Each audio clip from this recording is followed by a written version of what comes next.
¿Qué poder supremo cada vez lo hace con una destreza mayor? Cada vez lo hace también con una velocidad mayor. Licenciado, me asombra. Ayer trajo violero, le materializó la guitarra. Sí. El otro día un barco aquí en la puerta de la radio. Fue increíble, ¿no? Fue increíble. Y hoy trajo un grupo de personas. Un grupo de personas, como sí. dijo Ana, mucha silla. ¿Qué voy a hacer? Voy a fusionar todo esto en un ser humano, en un sujeto. Y lo hizo, lo logró. Así es. Está con nosotros Gabriel, apellido Vinaza, Gabriel Vinaza. Vinaza, del grupo El Pensadero. El Pensadero es un grupo, mira, específicamente porque lo estábamos hablando, porque la verdad es que un poco para informarme de qué se trataba la cosa, para poder materializarlo como corresponde, con todos los dedos, con los zapatos, con todo. Es un grupo de estudio, producción y trabajo sobre filosofía y niñez. Por ahí está mal dicho entonces filosofía para niños, o está bien dicho filosofía para niños. Bueno, ya ese es un punto polémico dentro de la historia del... Bien, hemos dado al punto polémico desde el principio, lo cual implica una rapidez de concepto. Bien ahí. Bueno, explícalo entonces, ¿por qué? ¿Qué diferencia habría entre filosofía para niños y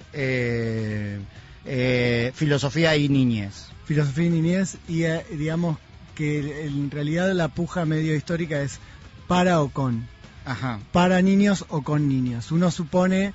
O sea, son dos relaciones que suponen una simetría y la otra no. Ajá. Es decir, yo soy el capo que te va a enseñar esto, y además esto es muy complicado, la filosofía. Entonces yo la voy a hacer como medio tonta para los niños. Ajá. O no, yo voy a hacerla con ellos porque se puede. Ajá. Y nosotros igual, para no entrar en esa pelea, ponemos y niñez e infancia. E infancia, claro, sí. Claro. No, igual pienso que está bien, pero de todas formas a los niños a alguien le tiene que enseñar, no creo que aprendan solos. Pero sí, entiendo que por un lado hacerlo incluir, digamos, el concepto de que es tonto porque es para niños, también es como medio raro decirlo así. ¿O sí, no? Sí, porque...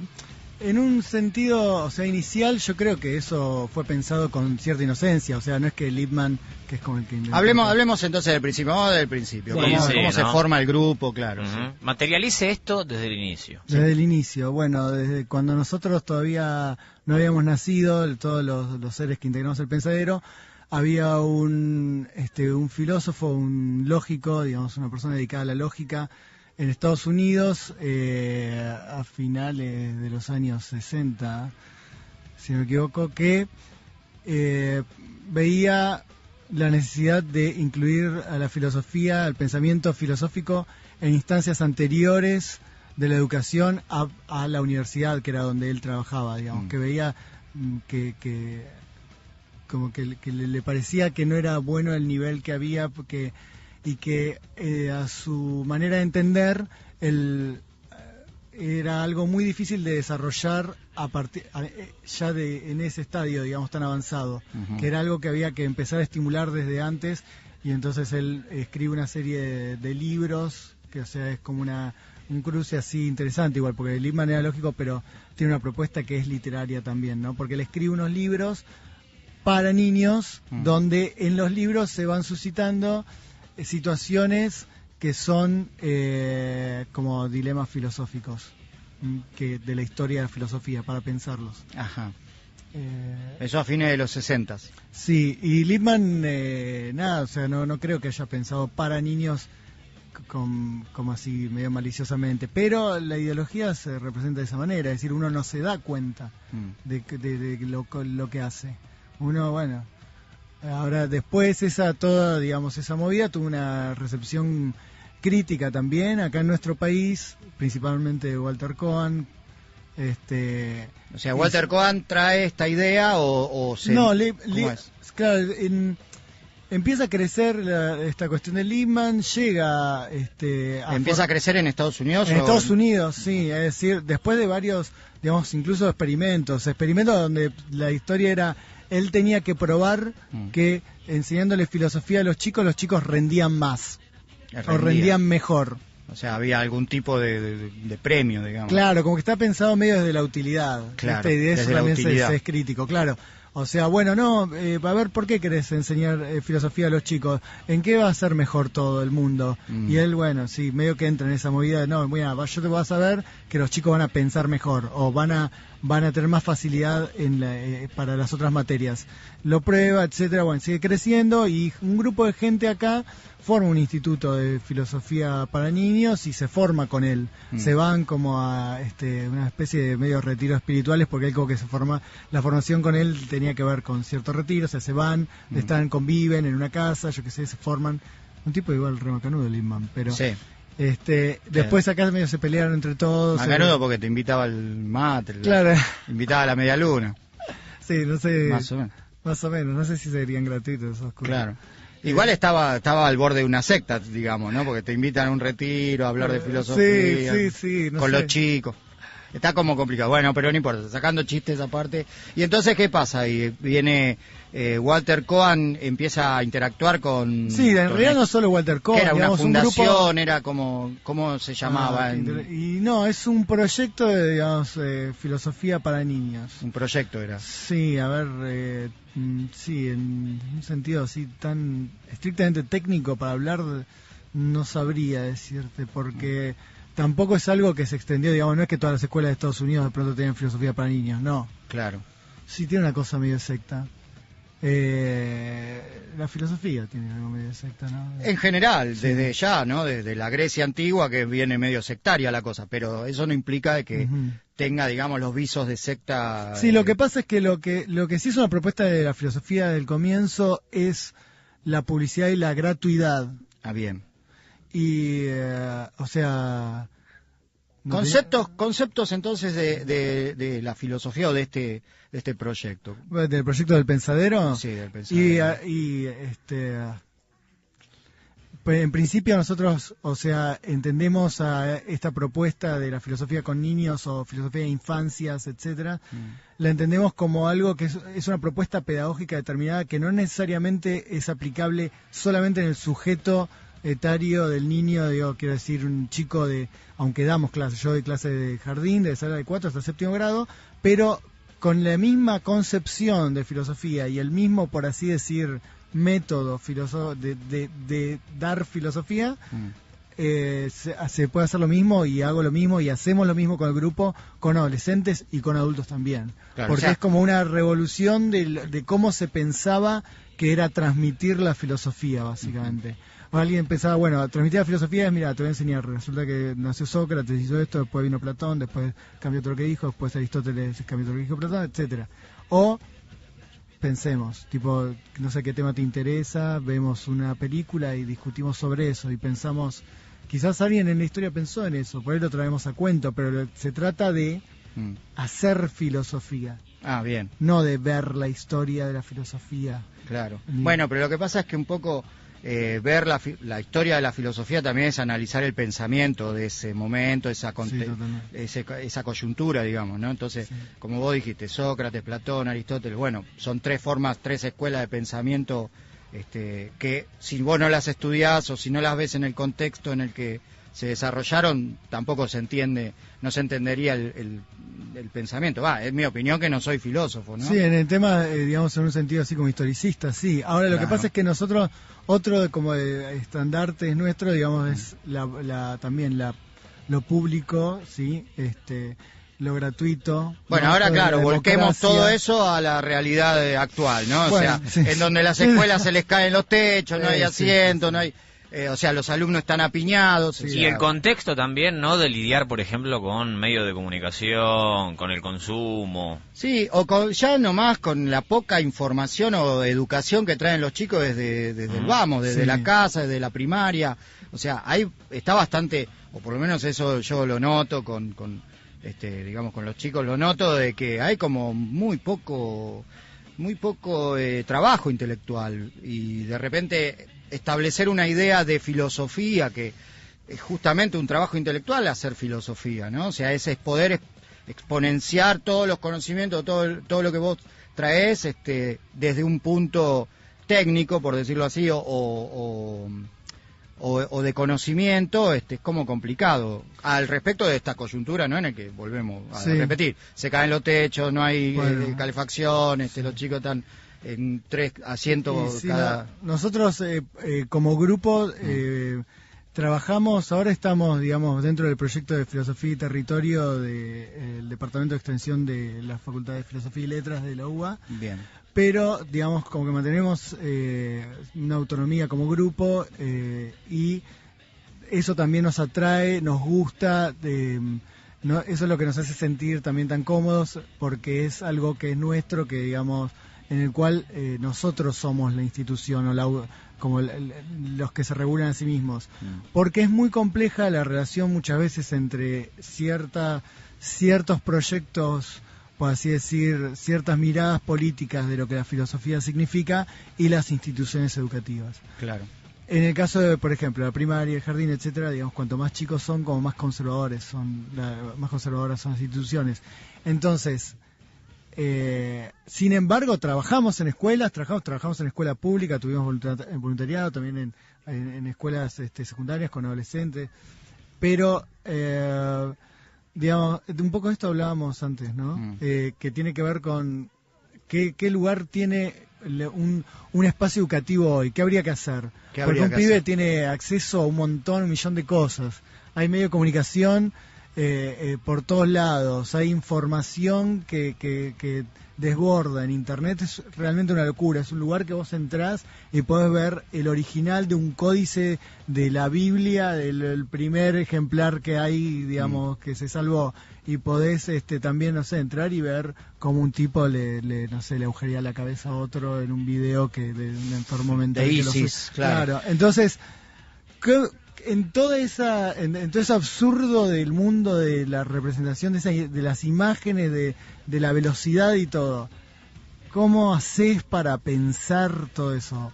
Bueno, la escuela por ahí tiene que un poco apostar a eso, a decir, bueno, está bien, yo te tengo que enseñar un par de cosas que por ahí si no vos no la vas a buscar en internet, pero también yo tengo que poder pensar con vos qué está pasando ahora, cómo vos toda esta información, ¿cómo la vas a filtrar? ¿Qué interpretación vas a hacer de todo esto?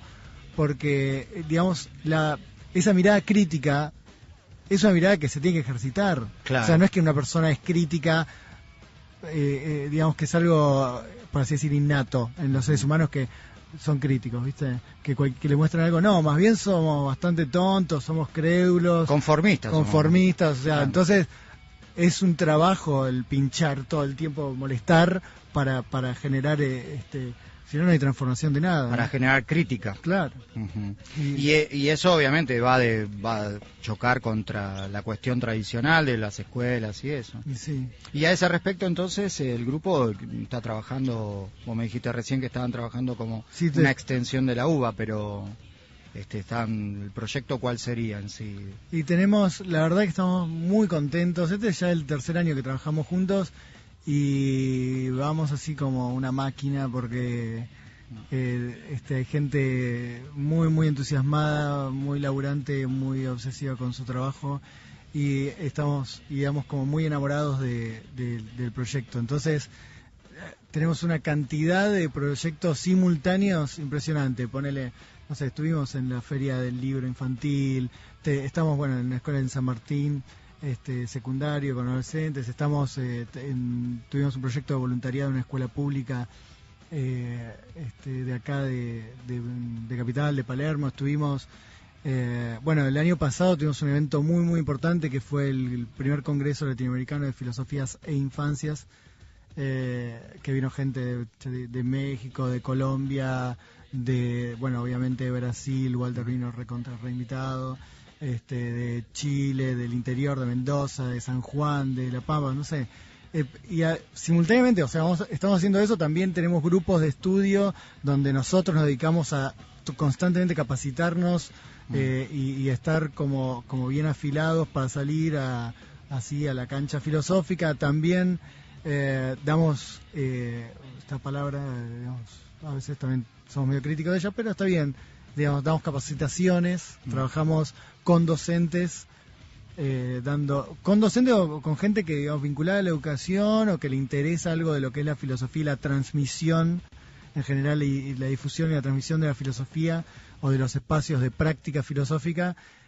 También, digamos, dimos cursos de filosofía, niñez, de literatura, no sé, los invito a que entren a la página de Facebook, que es Bien. Grupo El Pensadero, o grupopensadero.wordpress.com, que ahí, digamos, hay de todo. Ahí, de hecho, ahora estamos como muy abocados en la tarea, por ejemplo, de todo ese impresionante cantidad, fueron 3 días del Congreso, súper intenso, y estamos como muy abocados en la tarea de ordenar todo el material que apareció ahí, los trabajos, hay filmaciones de las charlas, de todo. Bueno, gracias. Bueno, gracias.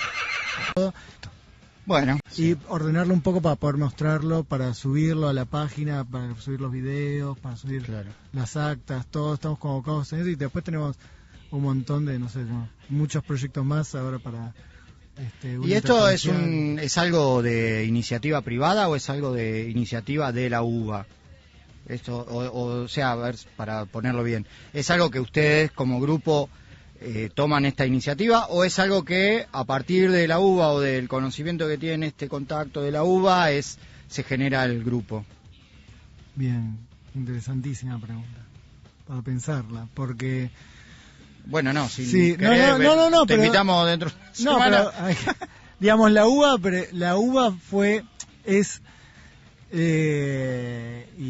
porque yo imagino que todo este congreso y todo necesita mínimamente presupuestos y eso. Lamento o sea, estamos agradecidísimos por un montón de cosas, espero no ser tan polémico, pero no, es que la idea era que lo seas. Sí, ok. Bueno, estamos agradecidísimos por un montón de cosas, por un montón de cuestiones que tienen que ver con la UBA, porque la verdad que el prestigio que te da la institución de la Universidad de Buenos Aires no es menor, y hay un montón de cosas que logramos a través de ella, gracias a ella, con el apoyo de Claudia Márcico, la directora de la carrera, etcétera, y que estamos muy contentos y tenemos muy buena relación.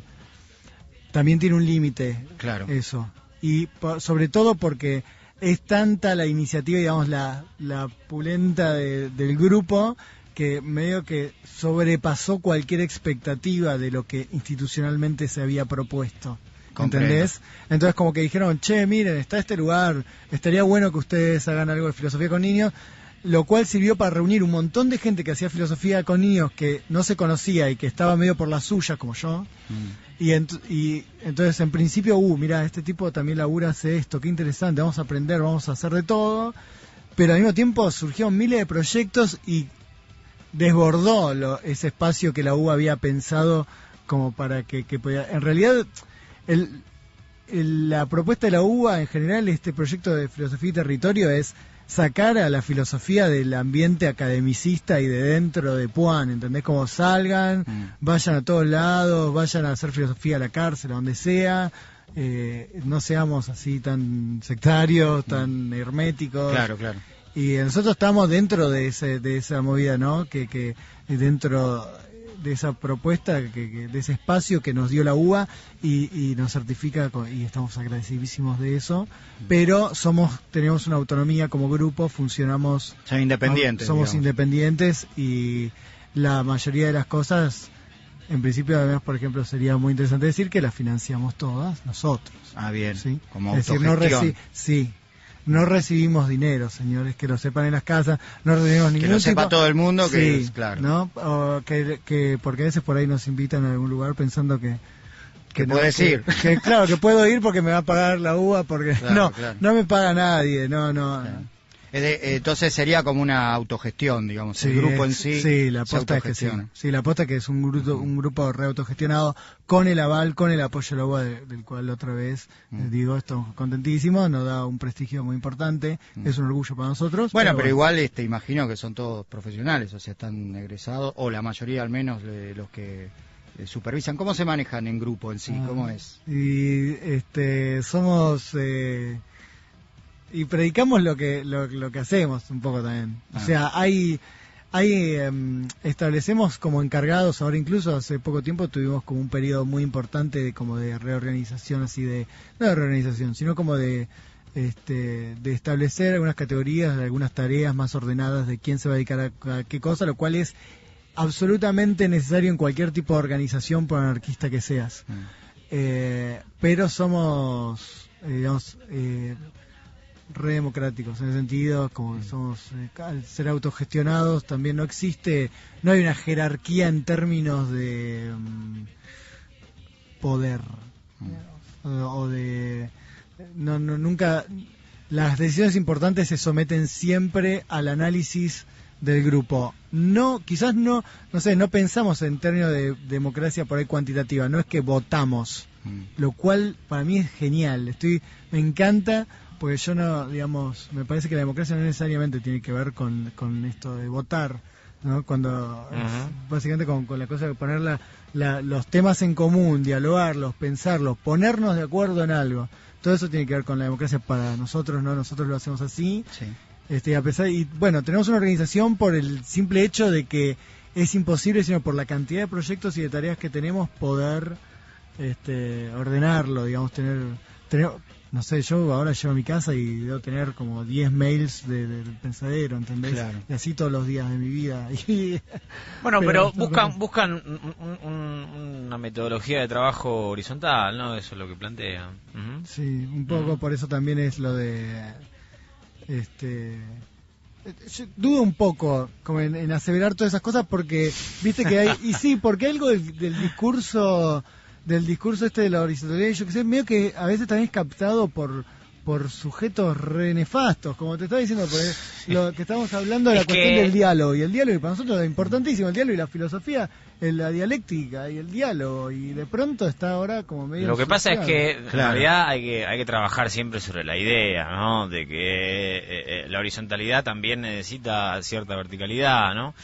Sobre todo cuando se lleva adelante el trabajo en grupo, ¿no? Y que mucho tiene que ver con la interacción. Es como un desafío de todos los días, hay que trabajar mucho sobre eso, ¿no? Porque también uno mismo tiene que ir moldeando, ¿no? Esa cosa tan problemática que tenemos, ¿no? Que se llama ego, y hay que ir dominándolo, ¿no? Y moldeándolo y convivir con el del otro, la vida de alguna manera, ¿no? Pero es interesante plantearlo como una gimnasia de todo el tiempo. Ahora, este laburo ustedes, más allá de lo que tiene que ver con los chicos, digo, lo plantean también en otro tipo de espacios en donde por ahí se puede dar otro tipo de discusión con adolescentes, con pibes también de las universidades. Digo, ¿cuáles son los disparadores que de alguna manera aparecen en esa interacción, no? Sí, como decía, cuando me pedía un poco como que defina así cosas que del grupo, yo decía que la cuestión de la filosofía de infancia, filosofía de niñez o filosofía con niños, como quieras llamarlo, es una propuesta de cómo se transmite el hacer de la filosofía. Entonces, no es algo que está dedicado exclusivamente a gente de cierta edad ni a cierto tipo de recursos, sino que es algo que se puede hacer en todo, digamos, en cualquier espacio donde exista una sociedad democrática. Entonces, trabajamos con niños, trabajamos con adolescentes, trabajamos con adultos, trabajamos con profesionales, trabajamos con gente que le interesa la educación, con todo el mundo. Tenemos desde el trabajo individual de cada uno de nosotros en la escuela en la que trabaja, las escuelas donde hacemos los voluntariados, donde tenemos proyectos, los cursos de capacitación, los seminarios, digamos, como más intensivos de algún tema específico, cuando vamos por ejemplo, a la Feria del Libro o nos invitan a alguna editorial o lo que sea, nos invita a hablar o a tener, digamos, a preparar un espacio, lo que sea, digamos, en ese sentido nos amoldamos a cualquier situación donde sí, igual la impronta es una crítica, es decir, eso es el pensamiento crítico. Entonces, vamos a pensar lo que esa gente tenga ganas de pensar. De pronto, si los chicos, no sé, es re loco eso, porque todos los grupos son distintos, ¿no? Hay chicos que, digamos, que de pronto vienen y, no sé, chicas que me decían, quiero que pensemos violencia de género, quiero que pensemos interrupción voluntaria del embarazo, quiero que pensemos drogas, quiero que pensemos, no sé, chicos, sexto, séptimo grado, y por ahí, no sé, los grandes, lo que sucede es que son un poco más reticentes porque es como que saben que es medio explosivo eso. Los chicos, viste, que como que discuten, ya está, después tocó el timbre y saben que están ahí, están en el colegio. En cambio los grandes, los adultos, a veces son más difíciles por eso, porque es como... Hay que ver si alguno se anima de pronto a tirar la primera piedra y decir, no, la verdad que para mí esto es injusto, porque no hay que dar más planes. No, sí, lo que creo que lo más difícil para un adulto es cambiar de opinión, digamos, ¿no? O sea, que venga alguien y le pregunta si mediante una charla puedas cambiar de opinión. Pero ¿cuánto tiene que ver el factor ego en toda esa historia?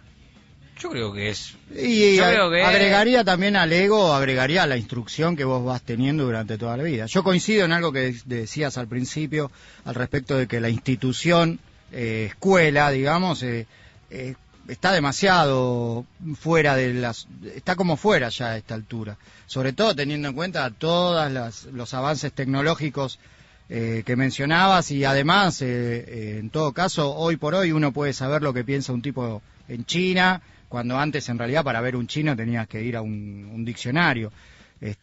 Hay como una cuestión de arcaico, hay como una cuestión arcaica en cuanto a la institución. Ahora, lo que sí también voy a decir, y creo que ahí es donde coincidimos la mayoría de los que son padres, va a decir, nadie dejaría librada la educación de su hijo a 4 fanáticos, ¿me entendés? Que vienen y te enseñan filosofía, aunque no lo sean, pero digo... Ojo, hay gente que está tan loca que sí lo hace, ¿eh? No lo dudo. Y es más, hay gente que directamente ni envía a sus hijos a las escuelas, ¿no? Pero porque por ahí, para mí, sí, en ese sentido, había otro filósofo, Iván Illich, decía, la escuela es la iglesia de la modernidad, decía. Bueno, bien, más o menos, bien, ¿no? Bastante definido, bien. Claro, bastante. Ahora, lo que pasa es, está bien, en un montón de cosas está re desactualizada, es una porquería, ¿no? Es re disciplina, no sé qué. Por otro lado también, bueno, tiene que haber disciplina, la sociedad se tiene que disciplinar de algún modo, tiene que haber convenciones políticas que nos permitan vivir, etcétera. Entonces yo lo que pienso es, el lugar ya está, ¿no? Algo que decía Marcuse también, filósofo de la Escuela de Frankfurt, sí. Cuando hablaba de las mujeres, decía, bueno, hay ciertas características que están ahí disponibles, como de un punto de vista así como táctico. Sí, ponele, yo estoy en el territorio enemigo del capitalismo, y de pronto hay un montón de escuelas con chicos ahí adentro. Esa escuela ahora sirve para hacer porque ahora parece que soy un marxista encubierto que digo que enseño filosofía y voy a enseñarle a los chicos a hacer la revolución, pero es gente que está ahí disponible. Es una porquería en muchos aspectos, sí. Están encerrados, les exigen más. Tengamos en cuenta la cantidad de horas que está un chico en un colegio de doble escolaridad. Es como una especie de obrero, ahí el chico exigido a full constantemente a prestar atención y a responder cosas, a hacer ejercicios mentales muy difíciles, porque hacer las cuentas, etcétera. Él no se da cuenta porque tiene una energía increíble, porque los chicos son unos capos, pero está reexigido, se tiene que sentar de una manera, etcétera. Bueno, hay algo de eso que es una porquería, sí. Al mismo tiempo, bueno, pero toda esa gente está ahí.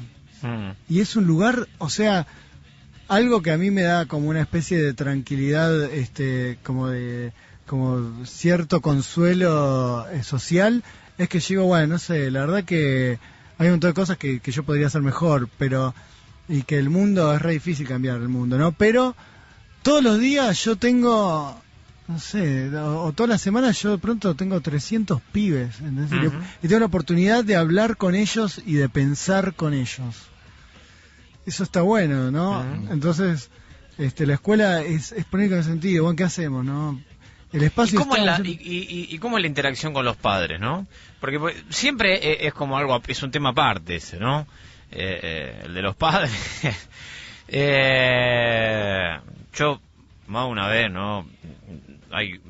Hay filósofos así de calle, y una vez un filósofo así de calle del fútbol, ¿no? Ante un hecho en una tribuna, en donde el padre incitaba al hijo a que cometa la estupidez que él cometía, este filósofo del fútbol lo miró y dijo: padre boludo, hijo boludo, ¿no? Y dijo un montón de cosas con eso de alguna manera. ¿Cómo es esa interacción? ¿no? De algún modo, porque es complejo, la verdad, es complejo. Y en el sentido en el que esto que decíamos de la frase que traía de Illich de la escuela es la iglesia de la modernidad, en algún momento de la historia la palabra del maestro era irrefutable. Y sus padres mandaban a los hijos al colegio como en una especie de conciencia de que ellos no sabían nada y que el chico tenía que ir a aprender cómo era el mundo. Para aprenderlo, el que sabía era el maestro y tenía que ir a la escuela. Y entonces era una especie de... O sea, como una figura muy prestigiosa, ¿no? El maestro, la escuela, etcétera. Era como lo normativo. Hoy no sucede eso, hoy por supuesto que no. Hoy lo más común es... si antes era... no sé, que yo llevo una mala nota y a mí me retaban. Ahora yo por ahí escribo una mala nota y el padre me contesta lo mismo que me contestaba el hijo. Claro. Y me dice, el hijo. Claro. Y me dice, el hijo. Bueno, es difícil, es re difícil. Es re difícil tener esa responsabilidad, las dos, la de ser padre y la de estar en una escuela. Pero sí, digamos, si no se acompaña un proceso en el hogar... Y sí. Sí, yo iba a decir eso, que en realidad hay una imposible. cuestión que también pasa porque los padres no se educan tampoco. O sea, los dos extremos, ¿no? El que dejaba que todo se lo explique el maestro, porque quizás el tipo no había tenido esa suerte de haber ido a una escuela. Los inmigrantes, pensemos en el país, ¿no? O sea, contextualicemos un poco. El tema de los inmigrantes, venían sin estudios, sin nada, entonces lo que pretendían para sus hijos, ¿qué era? Estudiar. Lo que no pude tener yo, tenelo vos. Si eran hombres, sí. Si eran hombres, bueno, sí, el tema de las mujeres cambia rotundamente todo, ¿no? Pero, y actualmente, como no hay tanta brecha en cuanto a la información que tienen los hijos, de hecho, los hijos tienen más información. Manejan Entonces, mejor como las que tecnologías. Eso a partir de, en algún momento se habrá dado y diferenciado, pero ahora es como que se vuelve a empezar. Sí, sí, tampoco como igual, que ¿no? quiero decir, o sea, los padres, hay muchísimos padres que son re capos, son re copados. Yo de pronto hace poco hicimos un festival en el colegio, en uno de los colegios en los que trabajo, e hicimos un taller, invitamos a los padres, o sea, lo que hago como decía, ¿ves? Nosotros trabajamos con cualquier edad y lo mismo que hacía yo con los chicos, con sus hijos. Un día lo propuse hacerlo con ellos y vinieron, hicimos un taller y se recoparon y les gustó. Hay muchos padres que les encanta que sus hijos hagan filosofía. Hay muchísimos chicos que también, digamos, lo transmiten eso en su familia. No es que todo es un garrón, pero sí que claramente hoy hay algo en la institucionalidad del colegio. O sea, a pesar de que el pensadero... O sea, esto es como transversal al pensadero en el sentido de que nosotros somos autónomos, o sea, somos autogestionados y nos interesa esto de transmitir y hacer filosofía y pensar. Pero bueno, si nos importa eso y nos importa lo público y nos importa la democracia y nos importa, no como sociedad, de alguna manera tenemos que vincularnos con la escuela y con lo público, ¿no? Entonces, lo que sí pasa es que la escuela como tiene algo medio de depositario, ¿viste? De que, bueno, ¿viste? El chabón, eso también, por el sistema de explotación en el que vivimos, que el tipo, claro, tiene que ir a trabajar así, entonces, ¿qué hace con los hijos? ¿Dónde los mete, no? Y ahora, entonces, ya no somos tan machistas, tan retrógrados, la mujer también tiene un desarrollo personal, profesional, tiene que trabajar también, el chico se queda solo en su casa, bueno, metelo en el colegio, lo metes en el colegio, por ahí después llega y no tiene idea de nada de la vida. Y son como guarderías, ¿no? Sí, son como una guardería. En algún caso sí, y sobre todo cuando la escuela terminó siendo la red de contención, ¿no? De todo lo que el Estado ya no quería contener, ¿no? La escuela terminó siendo de alguna manera la última frontera, ¿no? O sea, ya si no te contiene la escuela, ya está completamente fuera del sistema. Entonces, terminó siendo eso, y el trabajo del docente ya se multiplicó en situaciones y circunstancias que terminan como desnaturalizando al docente en sí mismo. Yo, por ser hijo de docente y hermano de docente, lo palpé toda mi vida, pero por ejemplo, allá por el 2000, 2001, uno de mis hermanos que trabaja en una escuela, que es docente, entre todos los docentes de la escuela habían hecho un merendero, porque se le desmayaban los pibes en la escuela, porque no morfaban. Ese es el otro problema, ¿no? Es que en realidad cambió, porque ya la escuela era el merendero, o sea, ya lo más importante para esos pibes era ir a comer, claro, ¿no? Todo lo otro pasaba a otro lugar y... Sí, pero es que es muy difícil cuando uno está en una situación en la que ve que hay como ciertas necesidades más inmediatas que no están cubiertas. ¿Yo qué voy a hacer ahí? ¿Qué le voy a hacer? ¿Qué le voy a hablar de Platón? O sea, tengo que pensar algo, alguna estrategia, porque me interesa como ser humano. Es muy difícil eso, pero tal cual, es como una algo que llegó a ese lugar que no tendría que haber llegado, en el sentido de que alguien se está haciendo el boludo, ¿no? Bueno, también yo, justamente por esta cuestión familiar, conozco casos de padres haciendo planteos a los docentes increíbles, que también, a ver, son parte de todo lo que fue pasando, ¿no? No es que es un tipo que se levantó y dijo, hoy voy a ir a la escuela, lo voy a encarar al profesor y le voy a hacer un planteo fuera de lo normal, ¿no? Sino que es parte de una realidad de gente que, claro, ya comprende a la escuela como eso, como el último lugar de supervivencia, ¿no? Si la escuela no hace lo que yo no puedo hacer, ya está, ¿no? O sea, si la escuela no hace todo lo que yo ya no puedo hacer porque no tengo posibilidad de hacerlo, estamos en el horno, ¿no? Él entiende eso. Entonces va y le hace planteos al docente que poco tienen que ver con lo convencional de un docente, de alguna manera, y mucho tiene que ver con el docente reloaded, ¿no?, de los últimos 20 años de la educación argentina, o 30, que es un tipo que resuelve un montón de conflictos que ya no tienen que ver puntualmente con la tarea primaria, ¿no? Sí, sino que tiene que ver con una especie de héroe que tiene que encargarse de un montón de situaciones que ya no, en los casos en donde eso se cumple, ¿no? También hay otros casos donde no se cumple. Y además específicamente en el caso de la filosofía es muy difícil a veces que alguien entienda que no vamos a hacer terapia, que no vamos a enseñar valores, que vamos a hacer filosofía. Entonces, y eso no es vamos a hablar de cómo nos sentimos, como los chicos van a hacer filosofía van a ser menos violentos, es que en realidad yo creo que tiene mucho que ver con eso, tiene que ver con esto de que me solucionen los problemas, claro, sí. ¿no? Que me solucionen todos los problemas que yo no puedo solucionar en mi casa. Y en el caso de que ellos no puedan, haré el descargo con el docente de turno y con la escuela, y entenderé entonces que la escuela no sirve y que la única que me queda es ya abandonar el espacio público porque me dijeron que quizás en el privado lo harán, lo cual termina siendo profundizar el error y la mirada equivocada, ¿no?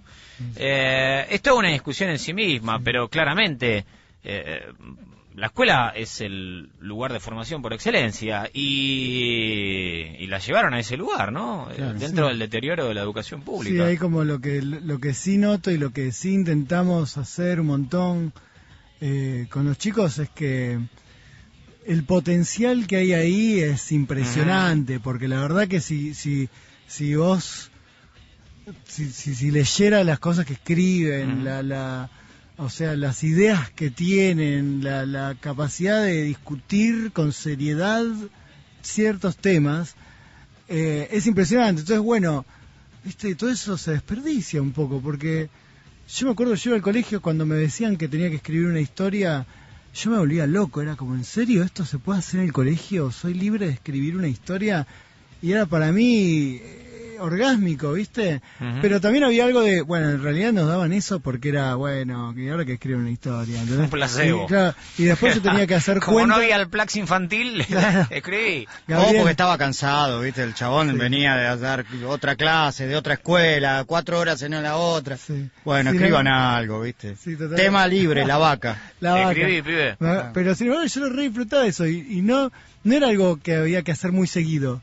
Digamos, escribir historia, por ejemplo. Sí tenía que hacer cuentas, y no me gustaba tanto eso. Pero entonces ahora, por ejemplo, yo los chicos, si quieren escribir una historia, que la escriban, que todos los días la escriban, ¿entendés? Claro. Es porque van desarrollando una habilidad de eso. Bueno, habilidades es un tema también de filosofía, pero Bueno, a ver, para ir redondeando, ¿se pueden meter en Facebook, Grupo del Pensadero? Grupo El Pensadero en Facebook, y después, si no, grupopensadero.wordpress.com, la página.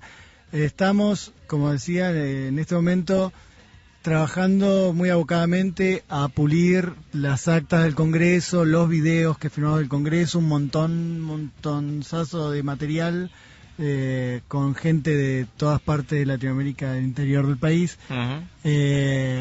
Y pronto va a estar todo eso disponible, así que como que estén un poco, si pueden, estén pendientes. Denle me gusta al Pensadero, reciban sus noticias. Y ahí ya igual hay videos para ver, estuvimos en la tele también, en el programa En una tarde cualquiera del Bahiano, estuvimos haciendo ahí unas intervenciones con los chicos del Pensadero. Estamos, siempre tratamos de abarcar hasta donde nos dé el cuerpo. Donde se pueda. Así que estén ahí. Está muy bien. Te agradecemos la visita, vamos a seguir en contacto entrándole ya a temas también así, bien filosóficos, ¿no? Porque nada mejor que a esta hora de la tarde al tipo que está desquiciado en la oficina, ponerle algún pensamiento en la cabeza que lo haga desquiciarse más, o no, quién sabe, ¿no? No, o que entienda lo miserable de su vida trabajando en una oficina hasta ahora, que ¿no? entienda por qué el jefe es jefe. Claro. Y el que no... Y por ahí cuando entiende... No, el que sabe y el que no es jefe. Por eso, claro, por eso digo, ¿no? O sea, ahí se caga la risa y dice, por eso el gilete, ¿no? O no sé, depende de cada uno. O que cuando cobre diga, qué miserable que soy. Pero bueno, con filosofía todo se puede. Sí. Todo se puede superar. Gracias por haber venido, agárrese fuerte porque lo van a desmaterializar en este momento. Bueno, me teletransporto en este instante. Muchas gracias, Frecuencia Cero, un gusto. Muchas gracias, Frecuencia Cero, un gusto.